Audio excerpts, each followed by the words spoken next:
Okay, so welcome, and we're glad you guys are back. And so, today, so I have to, so as the tech guy, the tech representative, I have to.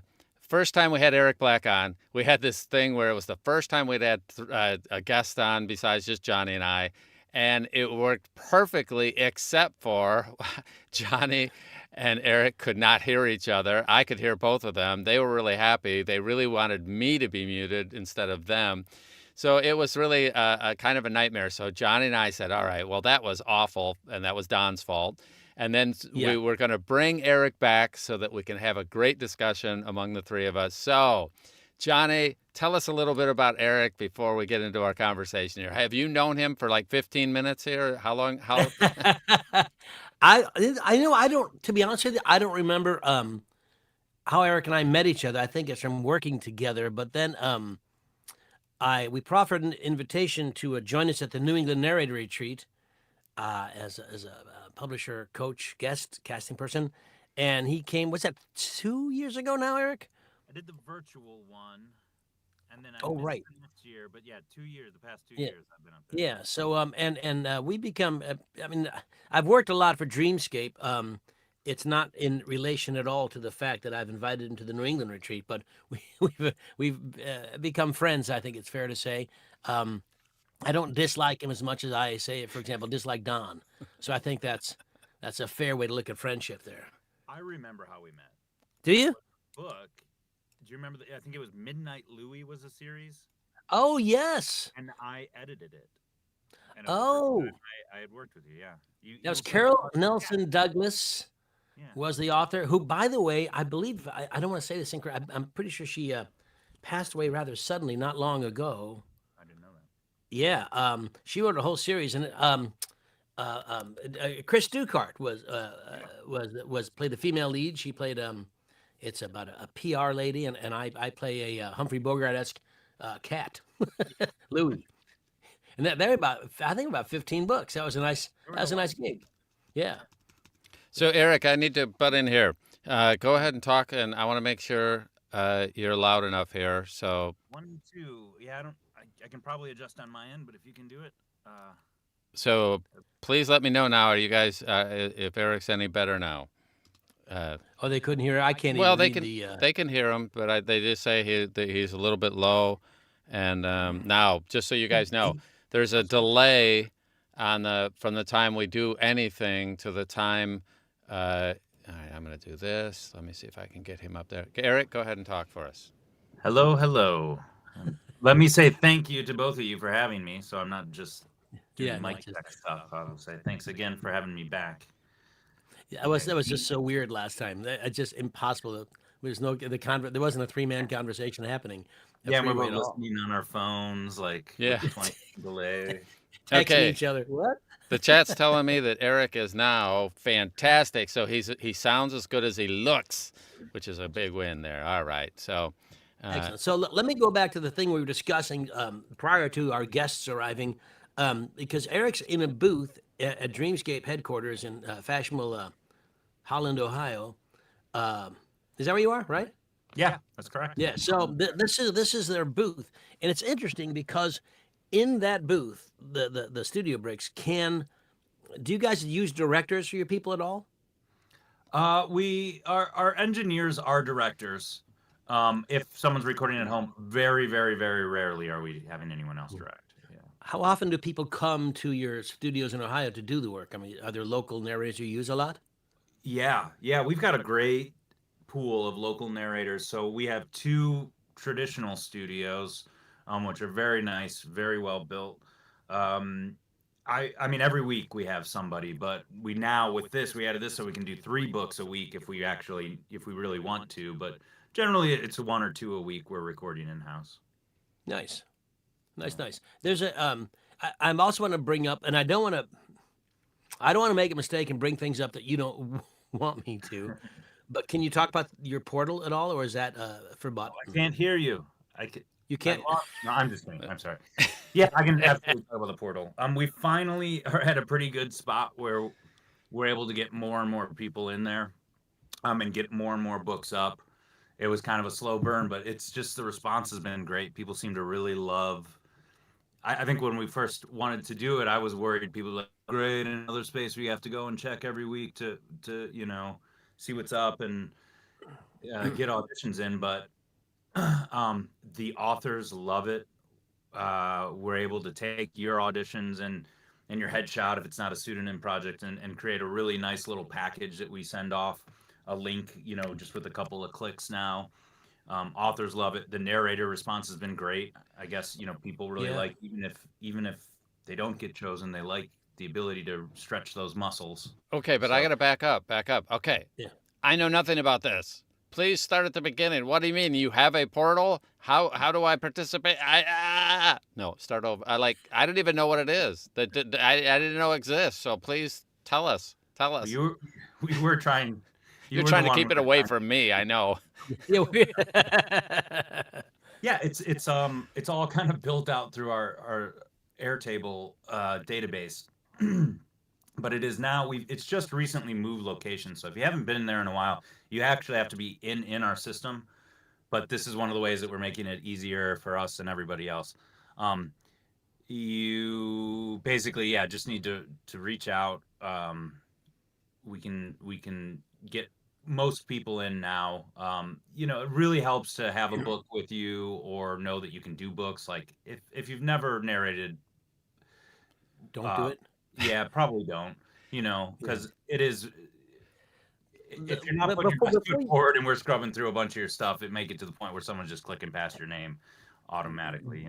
before you Okay. go through the details of this, I just want to, because the listeners will ask these questions, and a lot more people watch this after the fact, but they're going to want to know. So you're suggesting that if your narration muscle isn't up to snuff, hold off until it is, because the only way to you only have one chance at a first impression. You don't want it to wreck. But let's say you feel that your Dreamscape, you have some abilities there.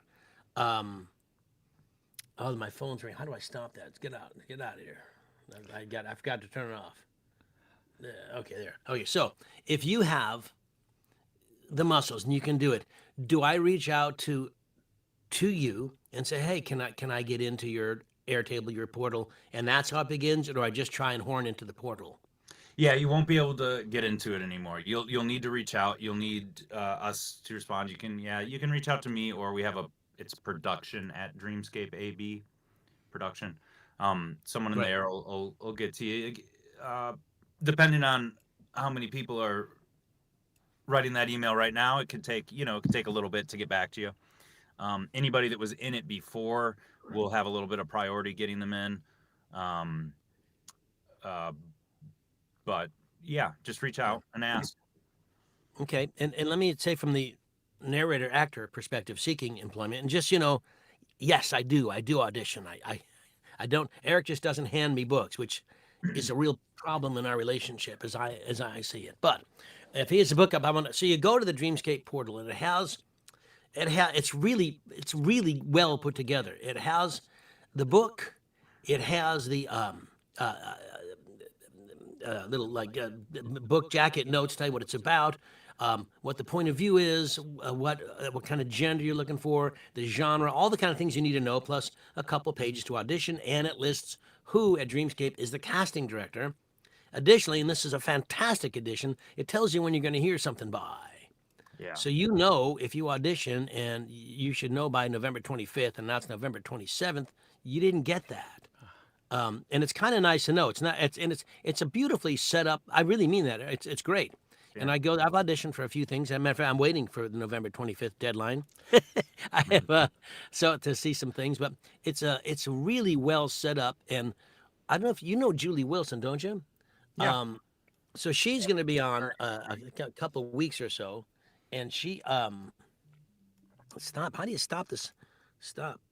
I'm sorry. I got to figure out turn my phone off here. Hang on. I'll do it in 1 second when Don talks. But she runs Ahab, which is the Penguin Random House portal, and the differences are I think a lot of other publishers are using that portal to do things as well. But I'll get stuff on Ahab. No offense to them, that looks for like a 13-year-old Senegalese girl. Well, and typecast, that'll be aren't you? on my space to audition for. But if it says that in the Dreamscape portal, I know that I'm not supposed to audition for it.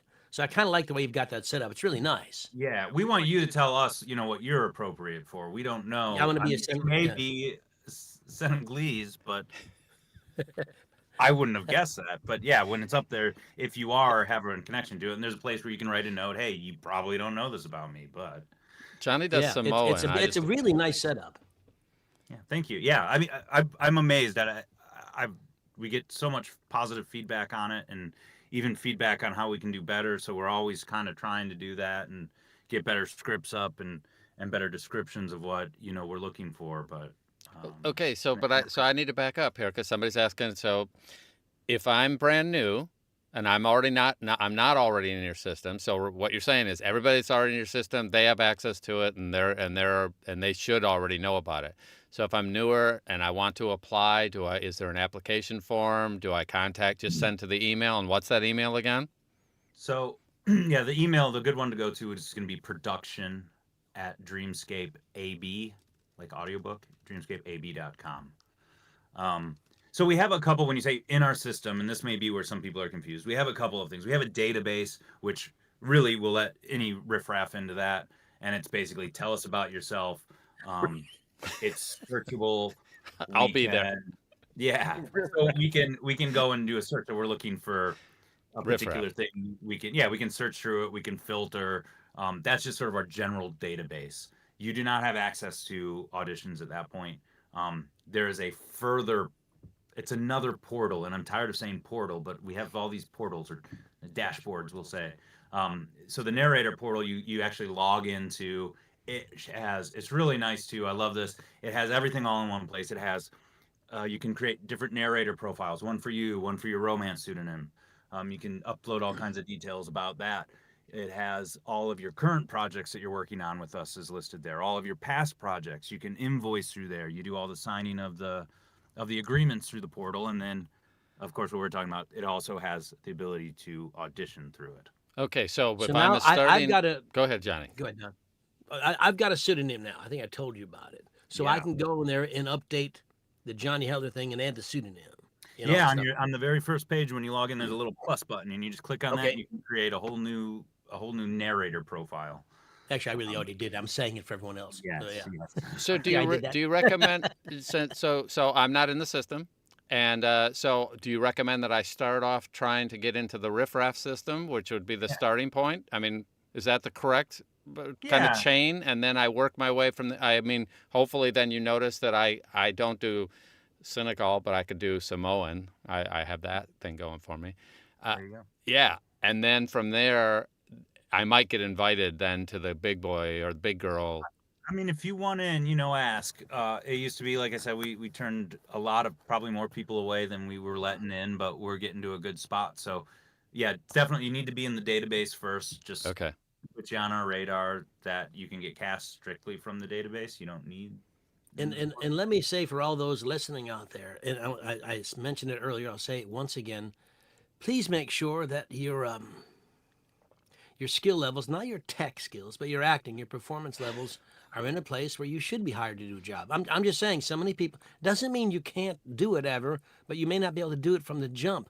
When you go to this dashboard, and you audition, if it's a good book, if it's a book, I auditioned for 2 projects already. I'm not telling you what they are, so I may not get them, but you're going to be auditioning against me, just so you know.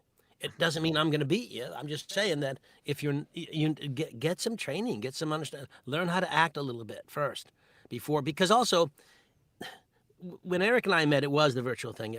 I brought him in and stuff, and that's how we met. So we met over a Zoom like this, and we're friendly, but a little different. I didn't get to know him until I met him in person. Well, if either one of us was kind of an ass, we probably wouldn't have these get-togethers anymore. He wouldn't come back because we get along, we like each other, we have fun together, we enjoy each other's company, we say we can speak and we're friendly. Well, you have that chance to make a first impression just that first time. And I don't know how often I can say it or how to stress it harder. Make sure your first impression is a good one. If you are bad, don't try yet. If you are personally an asshole, don't play that card right away. Hold that back, for later. They'll find out sooner or later. By then, they may have already cast you, and it'll be too late. But so you've got to put up a good front. It's important. It's important that you're the best you can be when you do this. And I think that was a great thing, like what you said. I'm not opposed to giving a narrator their first book by any means, but when you get that book, if you don't know what you're doing, we're going to figure that out really quick, and it's not going to be fun. So that's the most important thing, right? You just got to you got to be confident and able to get what you need to get. So how do I figure out if I'm good enough for your riffraff or your good database? I mean, I don't know. I think I'm great, and my mom says I have a good voice. Yeah, that's all you need. Oh, and I have a headshot. Put that in the resume. I have a headshot that's actually somebody else. It's a big upgrade. So if I have a great headshot and my mom says I'm good, no. So I think, isn't that the dilemma? I mean, don't you deal with this all the time that people like me, oh, my tech stuff's good. Well, I know you care about that at a very small level. Has to get it to a certain standard, but how do I know if I'm any good? Yeah, I mean, to get, again, our database, our main kind of overarching one, if you're trying, I think, you're good enough to get in there. You can always say, hey, I've got new samples or something. Can I update them? The other one, too, I mean, I'm probably going to look, hey, can I come in there? We'll look. Do you have some books done? Do we know we can count on if you're going to be auditioning for these? Do we know you can actually finish a book? That's gonna matter. Or is it? It's just gonna depend. I think you're gonna have to know if you're reaching out for it. Try to be ready. Try to make sure you're ready. Make sure that you feel confident you can do it. I can't tell you if you can or can't, but if you get one book and it's really messed up, that's gonna be a lot harder than just waiting a few months until you are ready for that first book. Okay. Don, your question is so open-ended and rather difficult to answer, because how do you know? Everybody has a different sense. Like, this guy's a great actor, that guy's not. You may like one audiobook narrator better than another, or one comic better than another. Doesn't mean the one you don't like isn't good. But in terms of you, Don Baarns, or you, Johnny Heller, or you, Susie, or Kyle, or anybody out there, you know if you can do this yet. If there are issues that come up consistently, maybe you need to work on those before you step out. This audiobook world we live in isn't just a side gig for us. It's what we do. It's who we are. And it's important to understand that you appreciate that it's a lot of work involved. You may be, if you're super talented, then God bless, go do it. And you can be super talented, but still not possess the chops to tell a story. Right. And you may need this, you may need that. I don't know what you need, but you need to find that out. And I think inside we know what we have and what we don't have. Well, and I'm also guessing you need a third party point of view. I mean, I know what I'm going to do. By the way, before I submit to Erick's database, first thing I would do personally is I'm going to go to a Heller. I'm going to go to Marie. I'm going to go to somebody who could be objective before I go to Erick, simply because I don't want Erick to get the worst of me and that I'm totally ignorant of it. I definitely would go, hey, Mr. Heller, I'm thinking of auditioning. Here's my audition piece. Can you at least make sure that I'm in the zip code? And I definitely would go to somebody before I go and send it off to Erick, because I don't want him to go, wow, Baarns thinks he's great at this. He's clearly not ready for this, but he's just unaware. I just think that would create a horrible impression. I could be wrong, but I wouldn't do that. Well, look at the last question from Susie up there. If you could highlight that, Don. Do you tell a narrator if they blew it and so? Yeah, Erick, I wonder, or the auditions. I'm not sure. With the auditions, no, I rarely am I able. Some people might ask, "Hey, what did you think of my audition?" I can't, if there were a million of those, I obviously wouldn't be able to get back. But like Susie, I know well. We worked Susie Fraser, we're friends. I'd happily, if you wanted feedback on an audition, I'd happily give it to you. But that's an established relationship, right? I don't mean to interrupt. That's an established relationship. Therefore, right, you might give some feedback on something. But if you don't know me and I go, well, hey, Erick, I sent you an audition 3 months ago and you didn't respond. Yeah.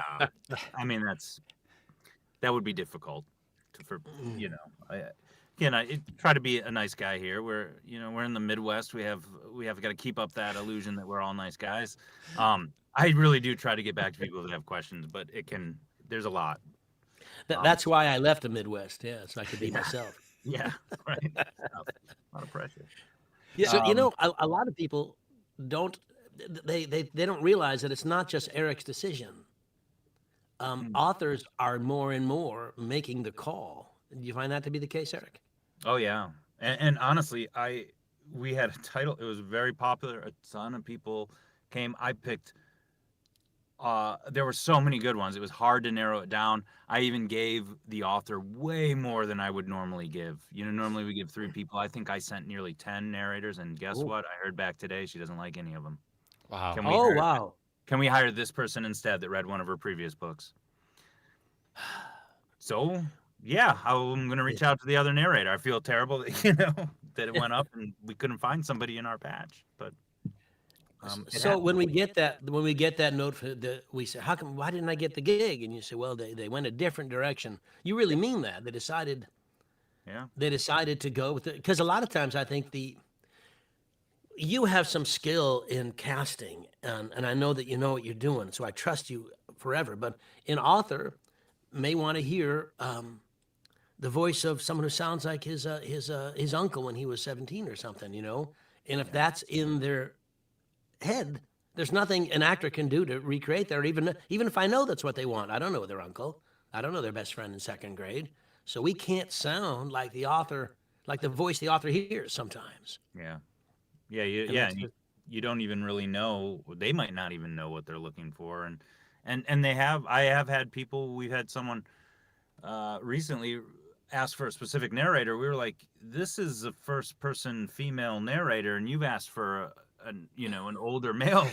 I was available. This is a mistake. This is a mistake. And but yeah, sometimes they do know what they're looking for, and they've asked for someone that is a very competent and very good narrator, and we try to honor that because we want the next book. We want this book in that situation. Did they understand and say, oh, you're right, I can't do that? I mean, did they understand? Yeah. Luckily, we were very early in the process. I think that was the acquisitioner communicated this to us. So they want this person. We said, no, we can't do that. And I think I didn't hear any more about it. And I don't remember when the book came through. But I think hopefully they said, okay, you know what? You guys do know better than me. Let's just let you go through the normal channels here. Yeah, I can't understand an author who doesn't take your advice when you say, don't cast Baarns. That's just dumb. I mean, you might be nicer about the way you say that, but it makes no sense to me that they don't at least take your input. But it's usually they are wanting, like romance, for example. There's the same 4 people. Yeah, that's Don Baarns. There's like a few very big names, especially with male narrators, and everybody wants them. And I'm like, okay, this book is due way too soon. These guys are booked out 7-8 months in some cases. Oh, just tell them I'm available. Yeah, that'll. just an alternative. I don't know why I have an opening in my schedule. Yeah, I call it 2024. Yeah. Okay, so Erick, if somebody's already in your database now and I'm not being cast, why? We do, 1,000 books a year, and I think we have 3,000 people in our database. Okay. So a new person for every book. The majority of people are not getting cast. Okay, but that's good to know. So people should know that just starting out of the gate, there are already going to be probably 3 times as many people in the database as there are books that you have available. So it does mean that I should just stop my education now because I'm already good enough. Exactly. Oh, yeah. Yeah. Just stop learning whenever you can. Wasting your money with these coachings. Oh, we're talking about you specifically, Don, not everybody else. Okay. Well, I just think it's first we're reinforcing what we've said 100 times, and everybody already knows. It doesn't matter what craft you are doing. You can't stop learning. You can't stop growing. the competition is more and more, and there's, I need to be mining many different places and working my craft and working my relation. Now, how does it work if you already have a relationship with a narrator? Does that help? Hurt? I mean, I know you can do the job, so I don't have to worry about that, right? Is that a big deal to you? Maybe. Oh, it's huge. Yeah. Okay, so I need to be both competent as a narrator, and I've studied with Heller or some coach to where I know where I'm reasonable. Then I need to be competent as a business person. Is that what I'm hearing? Business, yeah. What? I mean, in every way that competent as a narrator, everything that includes. Okay, so I'm on time, I'm reliable, I communicate when appropriate, and I know when to shut up. That's a hard one for me. Yeah. Well, and not every book, Eric, you guys do, the Dreamscape does, is on the dashboard. I know that because it can't be. Yeah. So what determines what goes on? Here, Eric's doing these 3 books and Ben's doing those 4 books. So what determines what goes on that portal versus what doesn't? Mainly the big factor is time. So I know I've said this, and when I do these things a lot, like we do get a lot of kind of last minute things. I had a script came in. I think it technically came in yesterday, but I was out. But I just saw it today, and I looked at it, and audio's due in a month. Raw audio in a month. If I put it up on the casting portal for a week, and then it takes a week for auditions, now audio's due in 2 weeks. Right. That one's not going up. So mainly it's time. If it's a series and we already have, which we do a lot of series, a lot of cozies, a lot of different types of series, then those are great. We reach out to the person that read the last one usually. Yeah. I think a good takeaway here for you guys is I've done lots of books, and I've never been late even once. I'm always early. And I think that publishers know that. And I'm not bragging about me. I'm saying if you develop that kind of professionalism, that they know that, like, Eric has a book due in a month. I don't know if I'm right for his book, but let's say I am. And so I'll give it to Johnny. He can get it done if there's time in my schedule.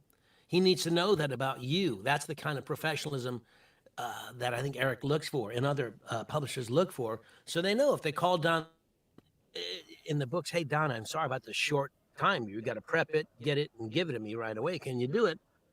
And if Don has time in his schedule, he believes Don can do it because he's worked with him. That's the advantage of that relationship. Yeah. And I know if he can't, he'll tell me. Right. Yeah. Or if he goes, I That's think so I can, but I'll let you know if I hit any snags. I know that he'll tell me. It's amazing how I'm not a lot, but there's times when I'm like, where is the audio for this? It was due 3 days ago. And you go chase up the narrator. They're like, oh yeah, I had a cold, so I'm, a week behind. I'm like, well, please, let us know. Be good to go. I assume most of them do let you know, right? Or are they afraid that if they tell you in advance that they may be running late? I mean, is that kind of the issue? I think 2 things have happened. I think sometimes people are afraid that if they say, I can't get it on this date, I'd need an extra week, that we'll say, all right, screw you, and move on to the next person. When in reality, we have buffers built in, and I'd rather know on day 1 that we need to make up the time and edit or something. So I think sometimes people are scared they're going to lose a book. And the other, I think yeah, I'm going to be angry. I don't know. Or we'll be mad. We'll cancel it and hire someone. No, I mean, just keep us. It happens. People get sick. We live in COVID times, it knocks you out for a while.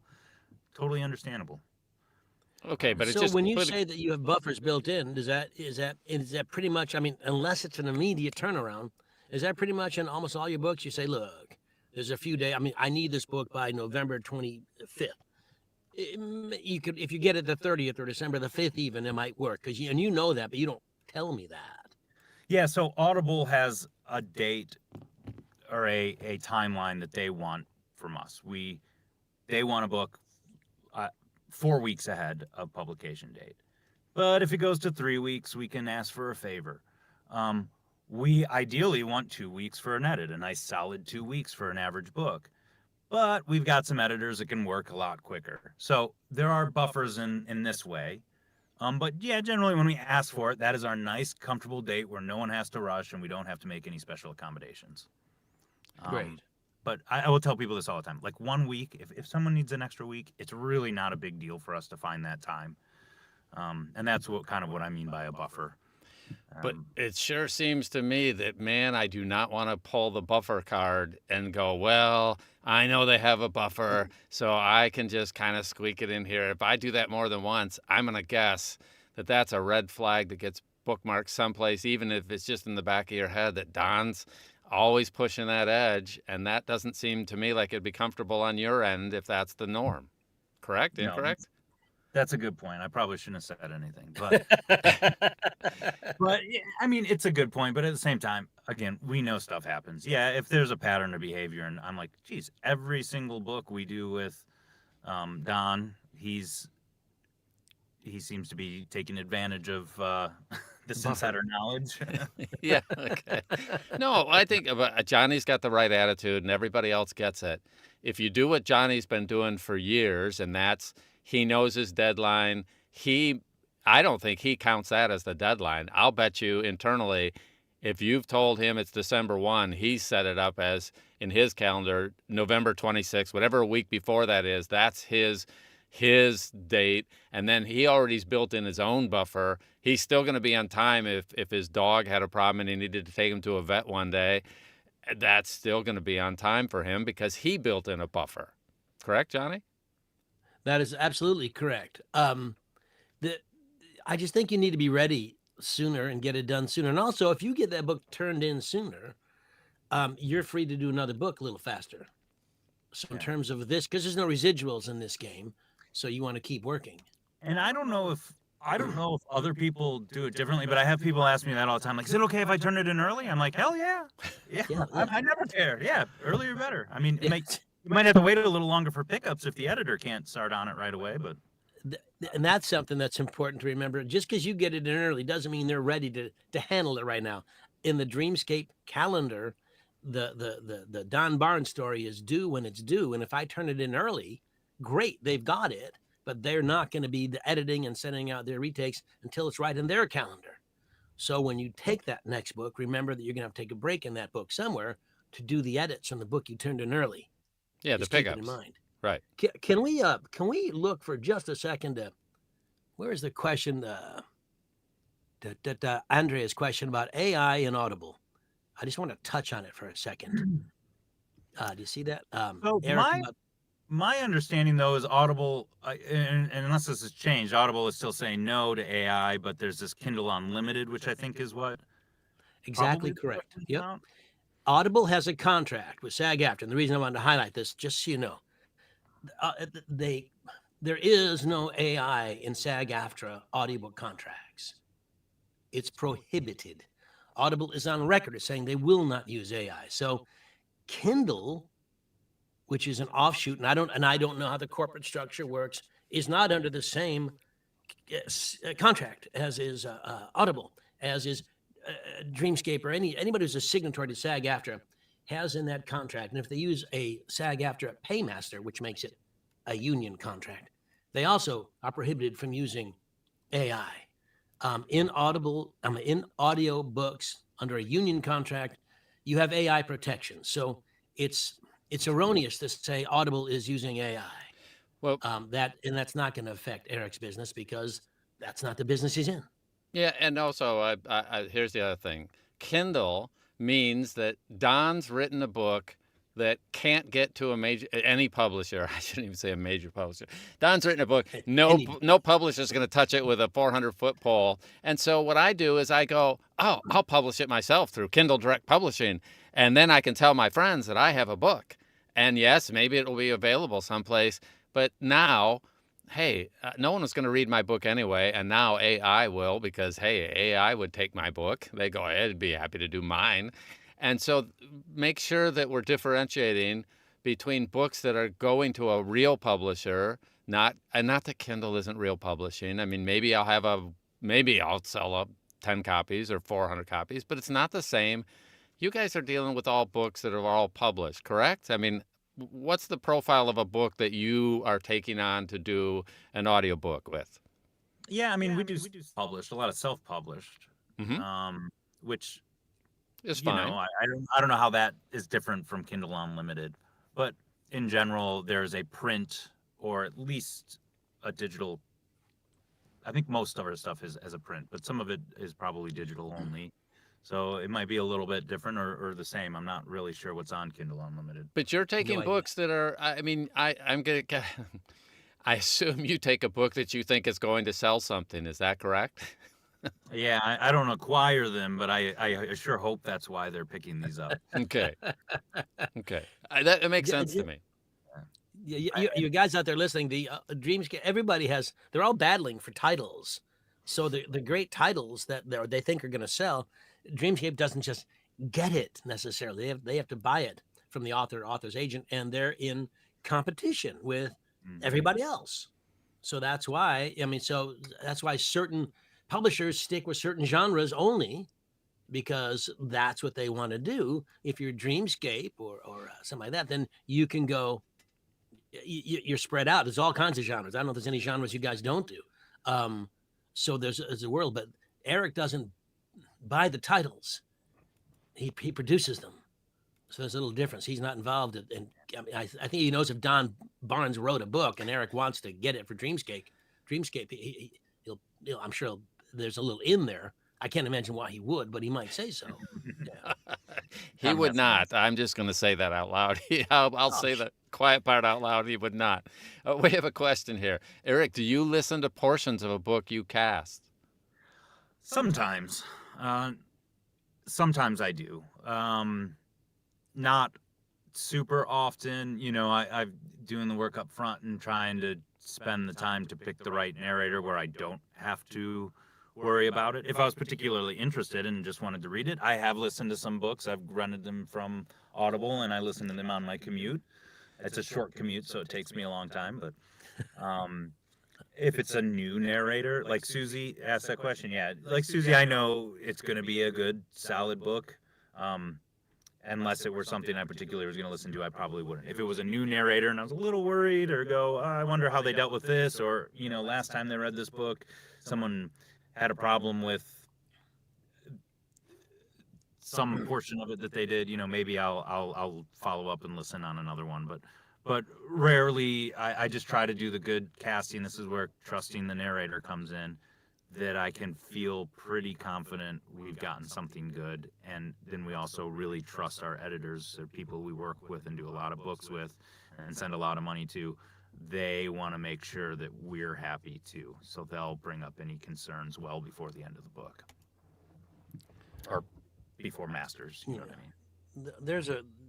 Okay, we'll do that one. Then one more question I want to look at too. Describe what you hear when can you describe what you hear when an audition hooks you?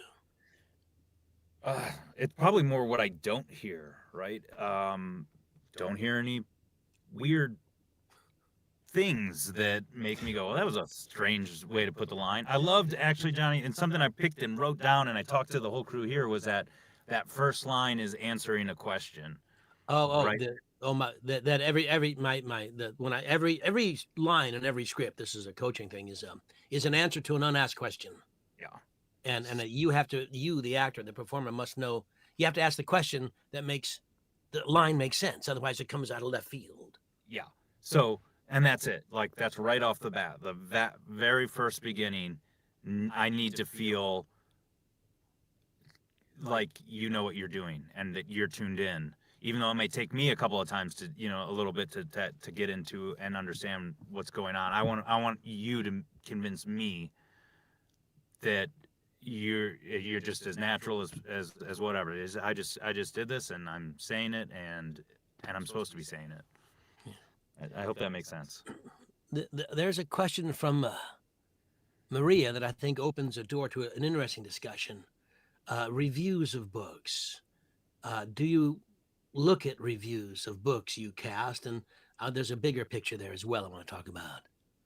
Oh, I do. Yeah. Yeah. Yeah. So when you look at the review, are you talking about Audible reviews? Or talking about? I start with NetGalley reviews generally. I mean, not every title goes to NetGalley, but if they go there, I look at our whole catalog that we're releasing, stuff that comes out. I look at the reviews. They may help. What's NetGalley so people know? It is strictly a review site. I think they do. I don't think it's just audiobooks. I think they do ebooks and things, but it's before it's actually published. They have a whole user base that will ask for it. So we go, hey, the next Johnny Heller book is going up. People will ask if they can get an advanced copy of it. We give it to them in return for a review. Is the NetGalley site available to everybody to look at, or just publishers? Yeah, I believe so. Yeah. I don't think you need a login. It's just NetGalley. You go and you can search by titles. Again, it's a small portion of our titles that get up there, but it is the earliest feedback we have, other than the author, who also gets a copy of the book right when it's done. So yeah, I start there and I will look, and sometimes someone might call, hey, there was a repeated line in chapter 7. Okay, we better get on this before it, goes live on Audible. Or yeah, I hated the narrator. They were terrible. Sorry, guys. Well, you get that in Audible a lot. A lot of people, you can have a book on Audible that's got 5 stars, but someone's going to say such horrible things about people. That's just me following you around, Johnny. I mean, really, if you really want to have a good time, don't just look at your own reviews. Go to everybody's, people you know and really like, and look at the reviews. And some of the things people write in the Audible reviews are so, and I'm thinking they must be getting steam off today. They're just so mean. They are. I just want to add, so reviews, obviously. So what reviews do you take seriously, and how do you differentiate? So yeah, if it's a mistake with the like what I mentioned, if it was a repeated line, we take that very seriously, and we fire the editor and never work with it. But no, we take it seriously and we fix it as fast as possible if it was something like that. Mostly if it's performance based, that is so subjective. If it were a pattern, within one title, we might go, well, that could have been bad casting, or the narrator might need to work on this. If it were the only time I would say that a narrator should really be concerned is if you've done multiple books and it's the same complaints in every book. Right. Now it's feeling more like a pattern that maybe should be taken into consideration. Yeah, that happens a lot if the narrator speaks too quickly or something. Although I find sometimes you can see that says, Johnny speaks too quickly, and then they've listened at 4 times speed or something. I'm like, well, yeah, probably. That probably sounded quick to you. I had trouble understanding the narration. Listen to it. Well, I did, I let you do it in German. For perspective. So if you, I saw a Stevie Wonder tune on YouTube, and it had 60,000 thumbs up, and then there were about 1,000 thumbs down. I'm like, what's wrong with these people? That was such a great. I mean, if Stevie Wonder can't get, I mean, the ratio was just ridiculously off the chart, and I'm thinking, oh, that had to be a mistake. They meant to press amazing, and they pressed down. But everybody gets a few bad reviews, so we all have to take those and throw them out. But it's just the trends. The constant, if everyone's saying I'm too fast, or not everyone, if too many people are saying that, then you're going to take it seriously, right? Other than that, yeah. But some of these are ludicrous. I know a female narrator friend of mine showed me a review on, said there's all these wonderful reviews in the middle, like 1 star. She sounded like a bucket of puke. Oh my God! That's pretty helpful. I'll work on that for my next book. Sound less like a bucket of puke in your next story, will you? Yeah, I've seen too, and I feel like there's some narrators too who like I really like, but are kind of mixed. Some people are like greatest narration ever. Other people don't like them, which is another thing I like. What about the awards? Do you guys put in SOVAs and Audis? Do you guys put your books out there? Yeah, we submit to. We don't do a whole lot at SOVAs. We do submit SOVAs. We do a pretty good chunk for Audis, and some, filling up as many as we can. Yeah. And then we do a couple of Grammys usually too. Still waiting for that one. Yeah. Who isn't? There is a because go ahead, Don. You want to say something? Well, I just wanted. So, is there someone on your team assigned to try to get into the different awards? Like, I live here. I'm close to Hollywood. I'm 30 minutes away, and we've been here 40 years. And what I found out over time is, if you want an Academy Award, you actually have to both kind of submit, and you have to work it. It's not just it's not all on my merit. There's a whole process, and people are into it. Is this Yeah. something that you guys work at, and you have somebody assigned to that, or it's just We have a marketing team. Audis, I don't really think they do a lot of petitioning on those, which is the beauty of Audis, is they are so audiobook specific. I think you can just kind of put your best foot forward and accept that they're gonna do due diligence. okay? You'd have to ask the marketing if they're doing pushes on anything Okay, else. So I we'll skip that then. I don't think they do a lot. Not it's no like Grammy or no Academy Award campaigns or anything. Okay. I will, and just so everybody knows, in these, I know that Sovas, you can put your own work in there to be nominated. You can, I can't remember if you can for Audis, I don't remember. But a lot of these award ceremonies, you're allowed. Don Baarns can put the Don Baarns story out there if Erick doesn't want to. I called. Oh, I can't remember now. I called a couple publishers. I said, "You putting such and such out?" And they said, "No." So I did because I wanted it out there. But I've read a lot of blogs and a lot of social media stuff saying, you have to pay to put your, you have to pay to get your Emmy nomination. You have to pay to get your Academy Award nomination. They don't just take shit. You have to pay somebody. You pay the Academy of Arts and Sciences. You pay the Emmy Award people. These awards, while lovely to get, and they're and they can hold down papers on a windy day. They you have to pay to get nominated. I mean, you have to be good and everything once you get in there, but it's not unusual. There's no reason that the people running the awards shouldn't make money for running the awards. It's a big deal. Well, what I wanted to know for Erick, do you pay attention? So let's say I did win a SOVA. I did win. I mean, I get whatever awards. How much influence is that for you as a publisher? Yeah, it's not huge, Do you but it pay is. attention? Do you look at I mean, if who won? people, yeah, I'm excited when people say, "Hey, I got an Audi nom." I know that is a big deal. Sovas are, yeah, they are a big deal too. It's one of the three things. I know there's some debate over how it compares to like Audis, and yeah, it's definitely the Sovas are more spread out and everything else, but it still is something. You're being recognized, and I would definitely lead. That's worth an email. Okay. That's worth putting in a bio or somewhere in your profile. Let people know. It says something. It says a lot in a way, but it's certainly not a requirement. I'm not hiring anybody that doesn't have an earphone or two. It's not a requirement. And just so you all know, if you don't have an earphone or a Sova or an Audi or anything, it doesn't mean there's anything wrong with your work at all. Don't think that even for a second. It's just it's a little bonus thing. It's nicer to have, I suppose, than not have, but it doesn't make a difference in the big picture. It really doesn't. So, if I understand correctly, too, when you talk about earphones, I'm pretty sure we send every single title to Audiophile, and they let their reviewers choose which one. Absolutely. So if they haven't heard of you, they might not be so quick to grab it, but maybe, and we have seen this, like someone starts to get a little attention, suddenly their books are being reviewed more.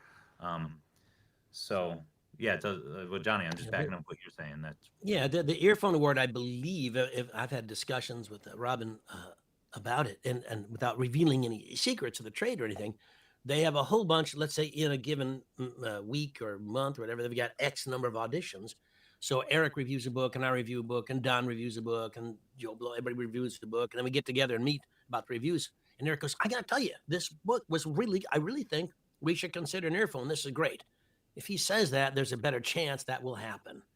If Don says, "Oh, it's a good book," and doesn't say this is earphone and stuff, they may not think of it in that terms. Okay. So that's part of it. Who's reviewing and what they really feel about it. So I've had reviews in Audiophile that looked like my mom wrote them and never got an earphone on it. Yeah, it just happens. Okay, so there's a so as part of my marketing, though, it should include thinking about reviews and awards and those kind of things. As far as if I have any downtime, now, I mean, my first impression is I'm going to go take some coaching things if that's what I want to do, more than I'm going to spend my time chasing the awards in the early stages. Maybe after I'm established, I would go after awards, but to begin with, It's not as big a deal, but it does get somebody on your radar. Is that what I'm hearing? Yeah, I mean, yeah, I suppose that's too. If you're someone I've never heard of and you reach out and just say, "Hey, I'm a narrator. Can I read for you?" That's one thing. If you reached out and said, "Hey, check out this great review I had," yeah, that adds a little bit. Cool. If you say, "Yeah, if I was nominated for an Audie," yeah, okay, I know. I'll listen a little closer. Okay. So it can add a little legitimacy to your request. So what do you have? What do you have coming up here for 2024? What are you looking forward to from your company's point of view? Are you guys feel like you're growing? You're gonna double, and your pay is gonna be worth 5 times as much because you're a special guy. I keep asking. Okay. Yeah, what do you see coming up? What should narrators be focusing on as they're moving forward? What should narrators be focused on as they're moving forward? I mean, everything I know is this industry is growing. That's what we're seeing. So yeah, now's a good time to be at it. Now's a good time to be honing the craft. Now's a good time to be, when you're ready, reaching out and getting on publishers' radar if you can. Get the auditions in, get trained up, because I think there's been a lot of people moving into it, and I think probably more and more are going to keep coming in. But the good news is there's a ton of books. So Yeah. So I want to summarize that. Competition continues to grow, and the work continues to grow. Do I have that correct? You've got that parallel path that if there's competition coming in, that means I better be working the craft. And at the same time, there are opportunities for me if I work the craft. Is that close? that's it. Yeah. Yeah, we're doing more books this year than we did last, or next year than we did this. Do you see, is that trend, well, I know you don't care about the other publishers out there, but is that something do you feel that that's the way the whole industry is going, or just you? You're special. I think so. Yeah, I think so. I guess, yeah, I don't really know what the other publishers are doing, but like I said, audio. I mean, they're still growing. Yeah, in my discussion with all the publishers that I've talked to, and there's quite a few, that it's just, this is blowing up, and it continues to blow up. And I think for you folks out there looking to get in or move forward, also consider different genres. Take a look when you reach out to Erick. Say, why don't you take a look at what Dreamscape is putting out? Don't be blind to the books they're doing or what their big hit. If they're doing everything, that's tricky. But what are their big hits? What have they done? What has Blackstone done? Before you reach out to any of these people, see what's on their radar and see how it fits for you. So, I know you just did this great book that Scott Brick narrated, blah, blah, blah, whatever. It was great. If you have more stuff like that, that's right up my alley. Well, that's good to know, because Scott can't do all the books. Johnny can't do all the books.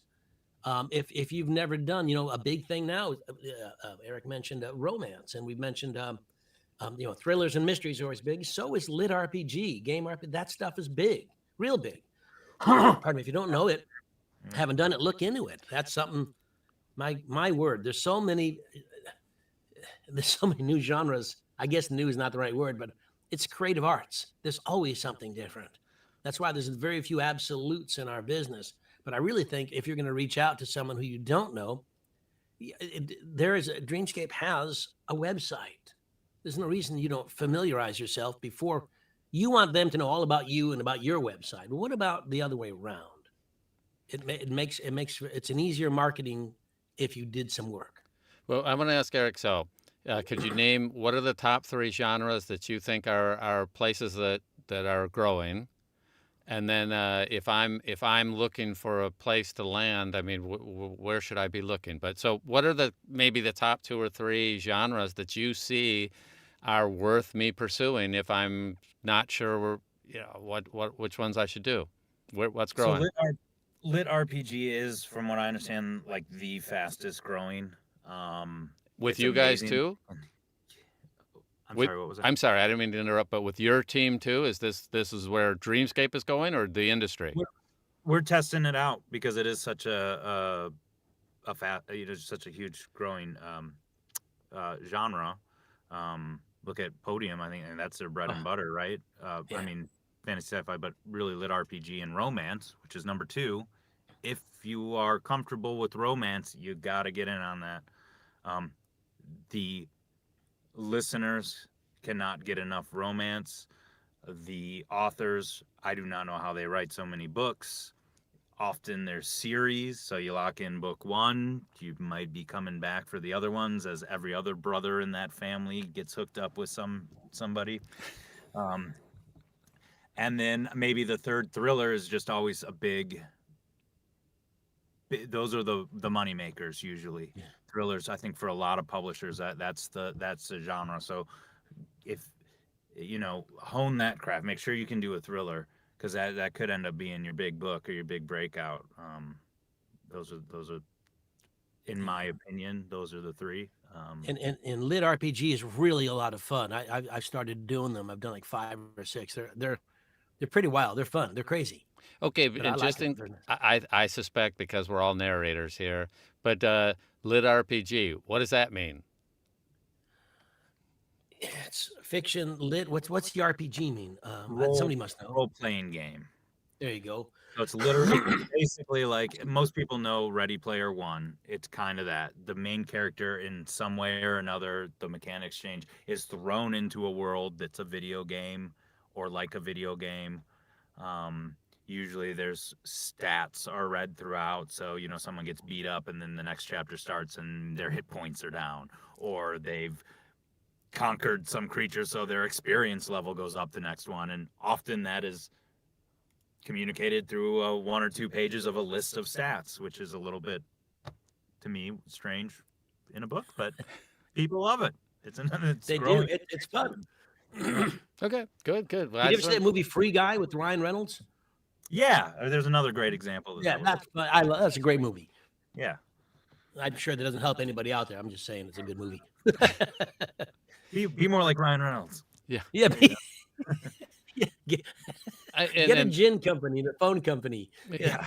here's That's the what- thing: if people were ignorant, I mean, it is good to get the definitions, but if people really don't know about it, then you're probably not doing your homework in the business, because you should already know these terms. And if you don't, then that's coaching, finding people, getting in. It's, there's a lot of venues for getting that information, and it's really helpful though to have it defined from your point of view.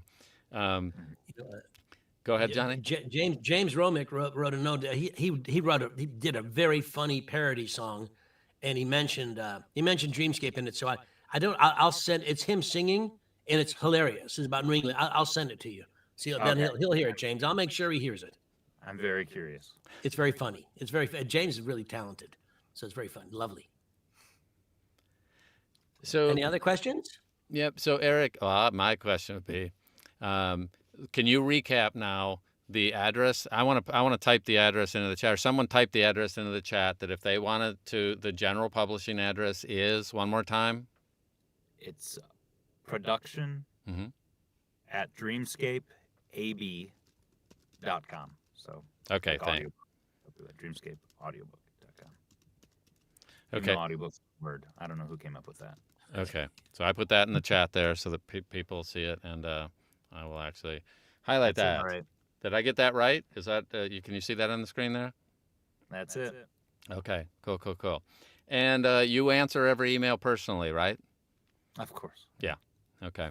So I have to, one of the things that happens to Eric, because we hear about it later, is after these sessions are done, he gets about, I don't know, he gets 50 emails over the next 3 days.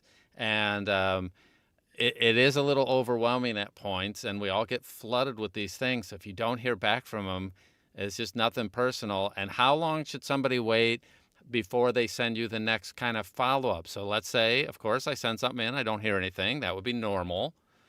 How long do you want me to contact you weekly? Do you want me to try to get your cell phone number and send you texts as well? Did you get my message? Yeah. What? Great idea. Let me give you my number real quick. It's Erick. Okay. No, I mean, No. what should be the expectations if I'm already not on your radar and I send something in? I tell people like quarterly to maybe even only twice a year is good, unless you have something exciting that you want to share. And again, don't expect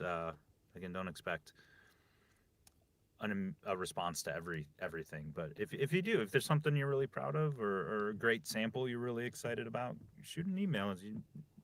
Worst case, we delete it without even opening it. and you won't know.